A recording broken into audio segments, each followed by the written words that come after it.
Hi, everybody. Having a look at news items like this about the the school shooting in Parkland, and just look at this guy who did this. This really bothers me. After 40 odd years of martial arts, that someone can just grab a AK-47, AR-15, and go and kill anybody. It's just unbelievable. I'm telling you now, if I had a child at school, I'm actually going to get one for my step nephew. We're going to get bulletproof vests. Bulletproof backpacks. Bulletproof vest for yourself if you're going out. I don't know. I just think it's going to come that in America, which is really sad. I love America. It's fantastic. It's great people, great country. You got it right with the 21 for drinking, but you haven't got it right in gun laws. Even what they did recently, it's not right, guys. You've got to, you drive a car, you get a license. Because a car gets you from A to B. Great. And you've got to know how to handle that correctly and know the rules, because it could be a killing machine. What's a gun for?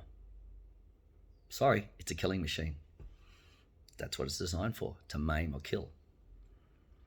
So shouldn't people get a license to control such a weapon? Have a waiting period before they go into a gun shop? Why don't you sell them at police stations? I see how many criminals or just general psychopaths go into a police station and buy a gun. Still won't stop you, all law-abiding citizens. They'll be happy to walk in a police station and buy a gun. At least the police can check them out as well, rather than private people just selling guns left, right, and centre. All these shows that have as well, selling illegal guns to people. There's no license. You've got to get a license. You've got to do a proper safety course, gun safety course, like you do with car driving, same thing.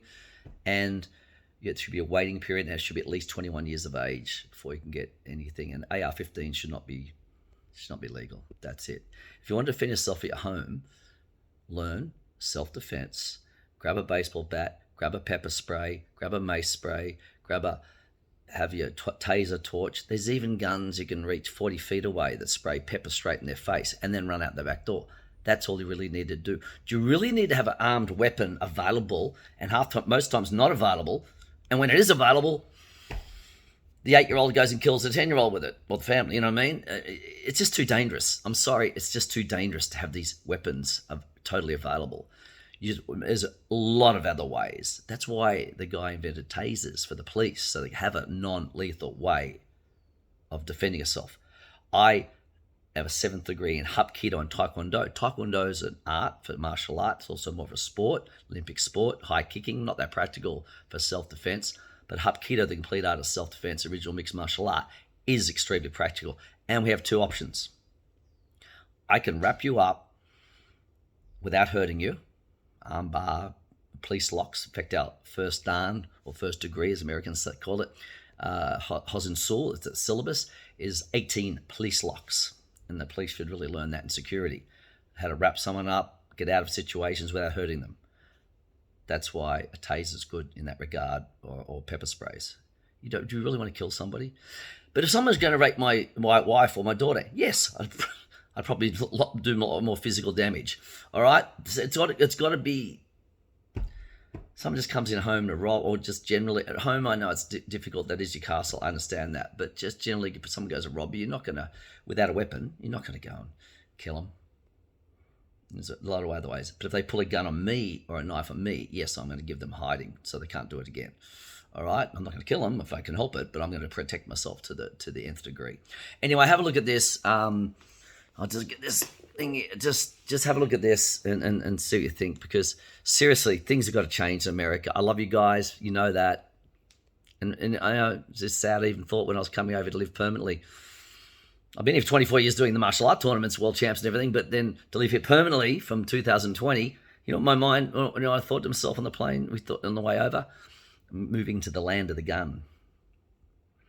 And that's a concern for someone that's done over 40 years of martial arts, and knowing someone could do this and take my life away. I don't like it. So I'm going to get myself a bulletproof vest as well when I go out in public, and a bulletproof backpack. In close, I can defend myself, but at a distance, it's very difficult, obviously. At least with a bulletproof backpack, you can run away, keep your head down, and hopefully, the bulletproof backpack will save you. Or if they come into a school, put it in front of the child, or they duck down. If they don't have time to put it on in a classroom, they can put it in front of them and duck down. That may save lives. So I suggest that people need to do that. Because I don't know if these laws are really going to change in time, and the mental health issues you have as well. It's got to be addressed as well. There's a lot of things that need to be addressed in that regard. But anyway, have a look at this. Trial for the gunman who admitted to carrying out the school shooting in Parkland, Florida. The trial will determine whether he will spend his life in prison or receive the death penalty. Nicholas Cruz pleaded guilty in October to 34 counts of murder and attempted murder. The case could last about 4 months. Rotten hell, mate. Rotten hell. Emotional disgusting. Look at that. One little action. This action, everybody kills those kids and innocent people. Disgusting. Which is happening very quick in my classroom. A student made sure the door was shut. We shut the lights off. My students went into corners. I had some with me behind my desk.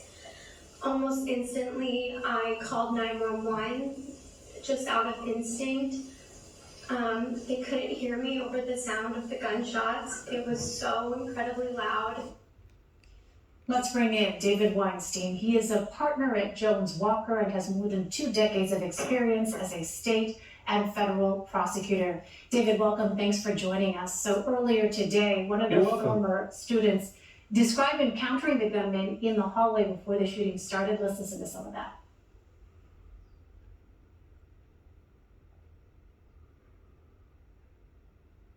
He was wearing a maroon shirt with a JROT shirt with a backpack and a hat on, black pants. He had a rifle in his hands.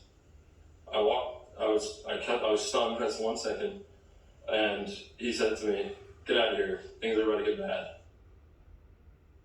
So, David, what is your assessment of the start of the trial here and how the prosecution is approaching its task?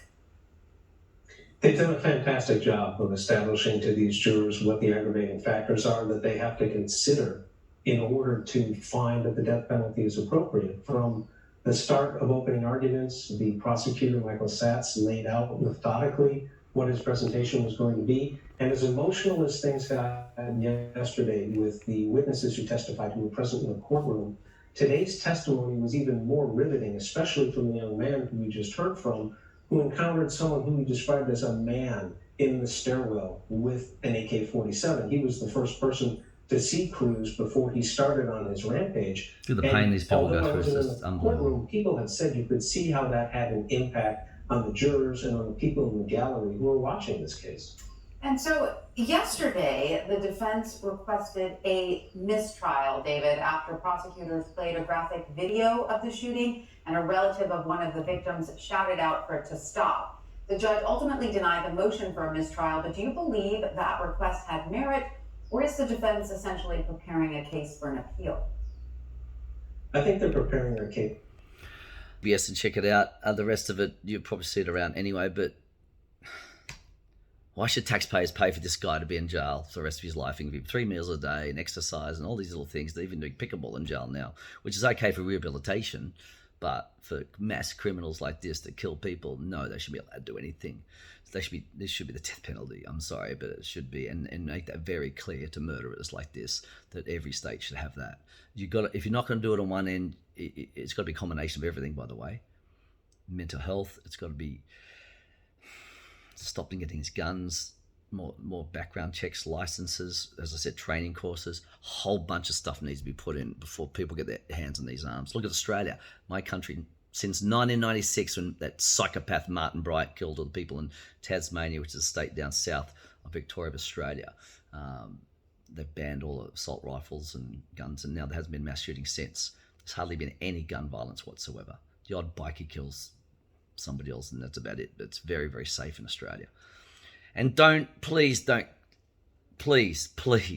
if you come back at me and say, we've got our guns to protect ourselves from the government, please delete yourself as a friend. You're not a friend of mine on Facebook. You got problems yourself. Seriously, that's ridiculous. In 2022, think, oh, Joe Biden and the boys are going to come and get us. Got to get our guns. Yeah, right. I think they've got a little bit more firepower than you have anyway, if they really want to get you. So, you know what? I'd rather take the risk of the government coming to get me than having my 10-year-old kill a 6-year-old with a gun that's that accessible, all right? Or having my kid grab the guns, which has happened before, and go to school shootings with people. They've grabbed their parents' guns and gone in and killed people because they couldn't get guns off or whatever. It's just too risky. It's too risky to have guns in society, guys. You know, that's it. We spend so much time trying to stay alive. Right, health, eat this, do that, and suddenly someone can do this and kill you. It's ridiculous. Let them have a go without the gun and see what happens against someone like me or someone trained. All right, it's just unbelievable. I just can't believe this is happening in America, and the Uvalde shooting, and there's going to be more unless this is fixed up in a lot of ways. And on the other end, life in jail, no parole for any murder, but particularly if it's with a gun. Anyone that fires a gun, even in the air, 20 years in prison, whatever. They've got to have very, very strong laws, and they've got to be mandatory, not some judge that feels sorry for them because, you know, they maybe had bad parenting. Oh, that's okay, you're bad parenting. So they go and shoot up a school. Yeah, you got an excuse for that. Yeah, right. You don't deserve to live. You don't deserve to be in this society if you kill anybody. Thou shalt not kill, number one, in any religion, philosophy, whatever. Okay, guys? And those who know me, you know I'm a very easygoing, respectful, funny person, right? I have a good sense of humor. I have a lot of fun. I have great friendships with all my friends. But this is really bothering me. That's why I'm forming the SAFE Foundation for the Prevention of Violence and Homelessness. That really bothers me that people can do this and kill somebody and get their hands on and kill children at schools. And it really bothers me that so much homeless in America as well. They're both going to be fixed up, and there's ways of doing it. Bye for now. Take care, everybody. Catch you later. See ya.